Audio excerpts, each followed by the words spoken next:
Hi అండి. అందరూ ఎలా ఉన్నారు? బాగున్నారా? నేను బాగున్నానండి. ఇవాళ నేను మీ ముందుకి సొరకాయ కూర తీసుకొచ్చేసాను. సో, నేను సొరకాయ ఒక ఆహ్, ఒక సొరకాయ ఉంటుంది కదా! దాంట్లో సగానికి సగం నేను తీసుకొని సన్నగా ముక్కలు చేసి పెట్టేసుకున్నాను. అలాగే నేను మిక్సీలో వేయడానికి పచ్చికారం కాబట్టి పచ్చిమిరపకాయలతో చేస్తున్నాను కాబట్టి పచ్చికారంలో నేను ఆహ్, పచ్చిమిరపకాయలు, అలాగే వెల్లుల్లిపాయలు, జీలకర్ర ఇవి వేసేసి నేను గ్రైండ్ చేయాలనుకుంటున్నాను. సో, కొత్తిమీర కూడా తీసి పెట్టుకున్నాను. అలాగే ఒక పెద్ద ఉల్లిపాయ తరిగి పెట్టుకున్నాను సన్నగా. అలాగే పచ్చిమిరపకాయలు. ఎందుకంటే ఇక్కడ కూడా పచ్చిమిరపకాయలు వేసాం కాబట్టి, మిక్సీలో కూడా మనం వేసినాం కాబట్టి అక్కడ చూసుకొని వేసుకోవాలండి. ఇక్కడ మాత్రం పచ్చిమిరపకాయలు, వెల్లుల్లిపాయలు, జీలకర్ర ఇవేనండి. ఇంకేం వేయకూడదు. సో, అల్లం కూడా వేయకూడదు. వేయకుండా చక్కగా నేను కొత్తిమీర, కరివేపాకు రెడీ చేసి పెట్టేసుకోవాలి. ఇప్పుడు ప్యాన్ అయితే పెట్టేసుకున్నానండి. ప్యాన్లో ఆవాలు, జీలకర్ర, ఎండుమిరపకాయలు, మినపప్పు, శనగపప్పు ఎక్కువ వేయవలసిన అవసరం ఏం లేదండి. మనకి మనకి ఎంత కావాలో అంత. ఈ మధ్య అన్ని ప్రాబ్లమ్స్ వస్తున్నాయి కదా, డెంటల్ ప్రాబ్లమ్స్. సో, చూసుకుని వేసుకోండి. కావాల్సిన వాళ్ళు ఎక్కువ వేసుకోండి, లేదు అన్న వాళ్ళు తగ్గించి వేసుకోండి. అవి కొంచెం వేగాలండి. కొంచెం వేగిపోతే మనం నెక్స్ట్ ప్రొసీజర్లోకి వెళ్ళిపోవచ్చు. అవి వేగాలి. చాలా బాగుంటుందండి ఈ కూర మాత్రం. చాలా చాలా బాగుంటుంది. ఎప్పుడు మనం పాలు పోసి చేసుకుంటాం, లేదా వేరే కూర వేసి కొంచెం నూనె కూడా వేసుకున్నానండి. సరిపోలేదని అనిపించింది నాకు. సో, నూనె వేసుకున్నాను. అదే కోఫ్తా కర్రీస్ చేసుకుంటాం, రకరకాలుగా చేసుకుంటూ ఉంటాం. కానీ ఇవాళ నేను పచ్చికారమే వేసి చేద్దామని అనుకున్నాను. సో, అందుకే చేస్తున్నాను. సో, చేసినప్పుడు మీకు కూడా చూపిద్దామని నేను ఇవాళ మీ ముందుకు నేను ఇలాగా ఆనపకాయ, సొరకాయ కూర తీసుకొచ్చేసాను పచ్చికారంతో. ఇవి బాగా వేగిపోయాక కొంచెం వేగాలండి. కొంచెం మినపప్పు, శనగపప్పు అనేది టైం తీసుకుంటుంది కదా. కొంచెం వేగిపోతే మనం మిగతా ప్రొసీజర్లోకి వెళ్ళిపోవచ్చు. వేగిపోయండి. కొంచెం బ్రౌనిష్ కలర్లోకి వచ్చేసాక మనం, లేకపోతే బాగోదు, పప్పు పప్పు పచ్చి పచ్చిగా ఉంటుందన్నమాట. ఒక్కసారి వేగిపోతే మనం మిగతావన్నీ వేసేసుకోవచ్చు. ఇప్పుడు కొంచెం ఇంగువ వేసుకోవాలండి. ఇంగువ మాత్రం కంపల్సరీ వేయాలి. ఇంగువ లేకపోతే ఆ ఫ్లేవర్ లేకపోతే బాగోదు. సో, ఇంగువ వేయాలి. చూసారు కదా ఎంత వేసానో. ఆ మాత్రం ఇంగువ ఫ్లేవర్ వస్తూ ఉంటేనే కూర బాగుంటుంది. అలా పచ్చిమిరపకాయలు వేసుకోవాలి. ఇందాక మనం గ్రైండర్ చేసే దాంట్లో కూడా మనం పచ్చిమిరపకాయలు వేసుకున్నాం కాబట్టి ఇప్పుడు కూడా కొంచెం చూసుకుని మీ కారానికి తగ్గట్టుగా పచ్చిమిరపకాయలు వేసుకోండి. అలాగే సన్నగా తరిగిన ఉల్లిపాయలు వేసుకోండి. రెండు కలిపి బాగా వేయించుకోవాలి. అవి కొంచెం మగ్గాలి కదా, అవి వేగాలి. సో, నేను ఒక పెద్ద ఉల్లిపాయ తీసేసుకున్నాను అనమాట. సో, ఆ పెద్ద ఉల్లిపాయ కాస్త అలాగా పచ్చిమిరపకాయలతో పాటు పోపుతో పాటు వేగాలి. బాగా వేగాలి. వేగిపోతే మాత్రం కూర మాత్రం సూపర్ ఉంటుందండి. చాలా చాలా బాగుంటుంది కూర. పూరీలోకి తినచ్చు, చపాతీలోకి తినచ్చు. చాలా చాలా టేస్టీగా ఉంటుంది. ఇంకా అన్నంలో చెప్పక్కర్లేదు, అంత బాగుంటుంది. సో, వేగడానికి కూడా కొంచెం నూనె పడుతుందని నేను ఇంకొంచెం నూనె వేసానండి. వేగాలి కదండి, వేగకపోతే బాగోదు. సో, ఉల్లిపాయలు బాగా వేగాలి. వేగిపోతే మనం నెక్స్ట్ ప్రొసీజర్లోకి వెళ్ళిపోవచ్చు.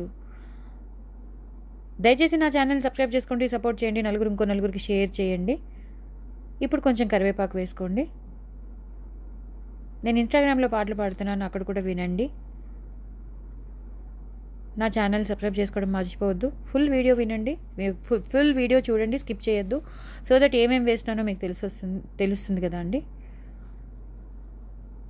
కరివేపాకు అన్నీ వేసేసాక పసుపు వేయాలండి.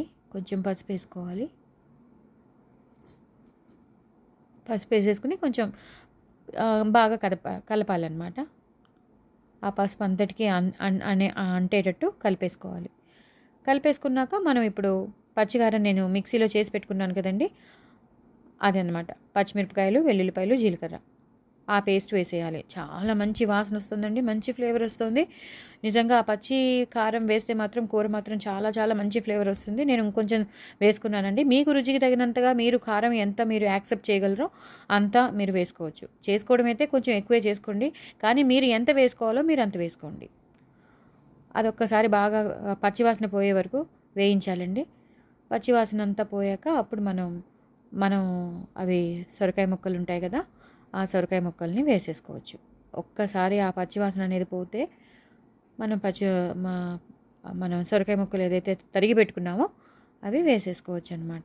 కొంచెం టైం పడుతుందండి, ఎందుకంటే పచ్చివాసన ఉంటే బాగోదు కూర. అది మంచి ఫ్లేవర్ రావాలి అంటే కొంచెం నూనెలో బాగా వేగాలి. వేగిపోయిందండి. వేగిపోయినప్పుడే మనం ఇలాగా సొరకాయ ముక్కలు వేసేసుకోవాలి. చాలా చాలా టేస్టీగా ఉంటుందండి. నేను చెప్పడం అని కాదు కానీ చాలా బాగుంటుంది. సొరకాయ ముక్కలు మీరు ఎన్నైతే తరిగి పెట్టుకున్నారో అన్ని సొరకాయ ముక్కలు వేసేసుకోవాలి. నేను చెప్పాను కదా ఎంత తీసుకున్నానో అంతా తీసుకున్నది తరిగి పెట్టుకున్నాను. ఒక పెద్ద సొరకాయలో నేను హాఫ్ ఆఫ్ ద సొరకాయ వాడేసాను. సో మొత్తం అంతా వేసేసి మనం ఎంత తరిగి పెట్టుకున్నామో అంతా వేసేసి కలిపేసుకోవాలి. కింద నుంచి పైకి, పైనుంచి కిందకి కదిపామనుకోండి, మొత్తం ఆ పేస్ట్ ఫ్లేవర్ అంతా, ఆ మసాలా అంతా ఈ కూరకి పట్టేస్తుందన్నమాట. కొంచెం వేగడానికైతే ఆనపకాయ ముక్కలు కొంచెం సొరకాయ ముక్కలు టైం పడుతుందండి. ఒక 2-3 విడతలు పట్టచ్చు. ఎందుకంటే ఇది వెంటనే మగ్గదు కదా, ఒక 2-3 విడతలు పడుతుందండి. మొత్తం కలిపేసుకోవాలి. ఫస్ట్ అయితే మొత్తం కలిపేసుకున్నాక 2-3 విడతల తర్వాత నేను మళ్ళీ మీకు చూపిస్తాను. మనం మిక్సీ చేసి పెట్టుకుంటాం కదా, ఆ మిక్సీ నీళ్ళే నేను వాడేస్తున్నాను. సపరేట్గా అక్కర్లేకుండా నేను ఆ మిక్సీ నీళ్ళే వాడేస్తున్నాను. ఒక హాఫ్ గ్లాస్ ఉంటాయండి, అవి వాడేసాను అనమాట. అంటే అందులో వేసేసాను అనమాట. మగ్గడానికి సపరేట్గా నీళ్ళు తీసుకోకుండా వేసాను అనమాట. ఇప్పుడు చూసారు కదా కూర దగ్గరికి వచ్చేసింది. ముక్క కూడా సాఫ్ట్ అని అయిపోయింది, చాలా సాఫ్ట్గా అయిపోయింది. చూసారు కదా, బాగా ఉంది. చూడడానికి మాత్రం కూర అదిరిపోతుంది. మంచి ఫ్లేవర్ వస్తుందండి. వాసన మాత్రం సూపర్ వస్తుంది. ఇల్లంతా గుమగుమలాడిపోతుంది.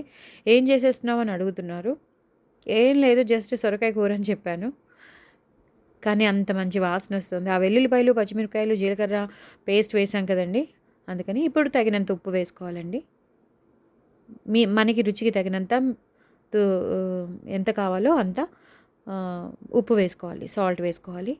వేసేసుకొని కలిపేసుకోవాలి. సో దట్ మొత్తం అంతా కలిసేటట్టు. ఇంకా దగ్గరికి వచ్చేసింది కదండి, చాలా మటుకు కూర అంతా దగ్గరికి వచ్చేసింది. బాగా ఉడికిపోయింది. సొరకాయ ముక్కలు అనేవి బాగా ఉడికిపోయాయి. కొంచెం కరివేపాకు వేసుకోవాలండి. కొంచెం కరివేపాకు, కొత్తిమీర అవన్నీ వేసేసుకోవాలి.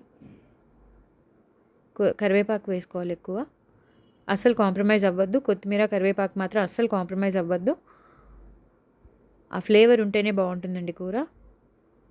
చాలా చాలా బాగుంటుంది కూర మాత్రం. చపాతీలోకి కానీ, పూరీలోకి కానీ, అన్నంలోకి అయితే చెప్పక్కర్లేదు. పిల్లలు మళ్ళీ మళ్ళీ అడుగుతారు, అంత బాగుంటుంది. పిల్లలే కాదు, పెద్దవాళ్ళు కూడా అడుగుతారండి, అంత బాగుంటుంది.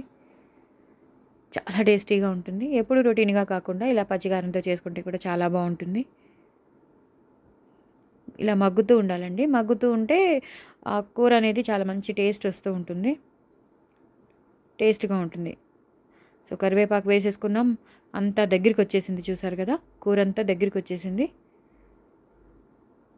మొత్తం కూర అంతా దగ్గరికి వచ్చేసింది. చూసారు కదా. ఇప్పుడు మనం ఇలా ఒకసారి కలిపేసుకుంటే మనం వేసిన మసాలా కానీ, ఆ ఉప్పు కానీ అంతా సరిగ్గా కలుస్తుందండి. చాలా చాలా టేస్టీగా ఉంటుంది. దయచేసి నా ఛానల్ని సబ్స్క్రైబ్ చేసుకోవడం మర్చిపోద్దండి. ఇంకో నలుగురికి షేర్ చేయండి. ఇలాగనమాట బాగా కలిపేసుకోవాలి. మొత్తం దగ్గరికి వచ్చేసింది కూర మాత్రం. కొంచెం టైం పడుతుందండి. మనం అనుకుంటాం కానీ తొందరగా అయిపోతుందని.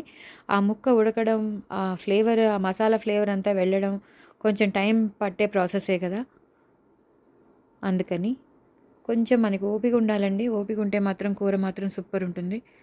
చాలా చాలా చాలా బాగుంటుంది కూర మాత్రం. ఆనపకాయ చాలా మంచిది కూడాను.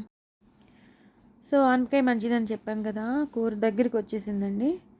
సో బాగా వేగిపోయింది, ఇందాకనే మీకు చూపించాను. సో ఈ టైంలో మనం ఏం చేయాలంటే,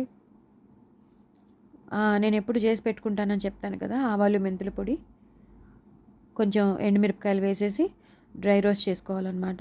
మరీ మాడి చేసుకోకుండా చక్కగా దోరగా వేయించుకుని మనం పొడి చేసి పెట్టుకుంటే మనం ఏదైనా కూరల్లోకి మనకు కావాల్సినప్పుడు వేసుకోవచ్చు అనమాట. అలాగే పచ్చళ్ళలోకి కూడా మనం వాడుకోవచ్చు. చాలా మంచి ఫ్లేవర్ వస్తుంది, కూరకి మంచి ఫ్లేవర్ వస్తుంది. సో కంపల్సరీ మీరు చేసి పెట్టుకోండి, నేను పంపిస్తాను. అలాగే మీరు సాంబార్ పొడి మన దగ్గర ఉంటుంది కదా, నేను ఇన్స్టెంట్ ప్రీమిక్స్ నేను చేసి పెట్టాను, అది కూడా మీకు చూపిస్తాను, అది కూడా నేను మీకు షేర్ చేస్తాను. ఆ ప్రీమిక్స్ పౌడర్ కూడా నేను షేర్ చేస్తాను కాబట్టి, సో ఆ సాంబార్ పౌడర్ కూడా వేసేసుకోవాలి. వేసేసుకొని ఆవాల మెంతుల పొడి, ఈ సాంబార్ పొడి అన్నీ వేసేసుకొని చక్కగా ఇలా కలిపేసుకోవాలండి. మొత్తం కింద నుంచి పైకి, పైనుంచి కలిపేస్తే ఏమవుతుందంటే ఈ మసాలాలన్నీ ఆనపకాయకి పట్టి బాగుంటుందన్నమాట. కూర మాత్రం చాలా చాలా టేస్టీగా ఉంటుంది. ఒకసారి ట్రై చేయండి. ఎప్పుడు రొటీన్గా కాకుండా ఇలా డిఫరెంట్గా చేసుకున్నాం అనుకోండి, చాలా చాలా బాగుంటుంది. మగ్గుతుంది చూసారు కదండి. కొంచెం వెంటనే బంద్ చేసేయకుండా ఇలా కొంచెం 2 మినిట్స్ 3 మినిట్స్ తర్వాత కొత్తిమీర కరివేపాకుతో గార్నిష్ చేసేసుకోవాలి. చాలా బాగుంటుంది. మొత్తం కింద నుంచి పైకి, పైనుంచి కిందకి కదిపితే ఏమవుతుందంటే ఆ కరివేపాకుది ఆ కొత్తిమీర ఫ్లేవర్ మొత్తం అంతా ఆ కూరలోకి పట్టేస్తుంది. చాలా చాలా బాగుంటుందండి ఈ కూర మాత్రం. ఒకసారి అయితే కంపల్సరీ ట్రై చేయండి. ట్రై చేసి నాకు కామెంట్ బాక్స్లో పెట్టండి. చాలా చాలా టేస్టీ అయిన కూర, పిల్లలు కూడా వదిలిపెట్టరు, ఇంట్రెస్టింగ్గా తినేస్తారు. బోల్డ్ అని అప్రిసియేషన్స్ మీకు వస్తాయి, చాలా బాగుంది చాలా బాగుందని. అంతకన్నా మనకేం కావాలండి. సో ఇలా మొత్తం కూర అంతా అయిపోయింది. ఆ కరివేపాకు కొత్తిమీర మాత్రం అస్సలు కాంప్రమైజ్ అవ్వద్దు, బాగా వేసుకోండి. ఆ ఫ్లేవర్ వస్తూ ఉంటేనే కూర బాగుంటుంది. అదనమాట. చాలా మీరేం చేసుకున్నారు స్పెషల్స్? మీ ఇంట్లో ఏంటి కామెంట్ బాక్స్లో పెట్టండి. చాలా చాలా టేస్టీగా ఉంటుందండి. చపాతీలోకి బాగుంటుంది, పూరీలోకి బాగుంటుంది, అన్నిట్లోకి బాగుంటుంది. దయచేసి నా ఛానల్ని సబ్స్క్రైబ్ చేసుకోండి. బాయ్ అండి.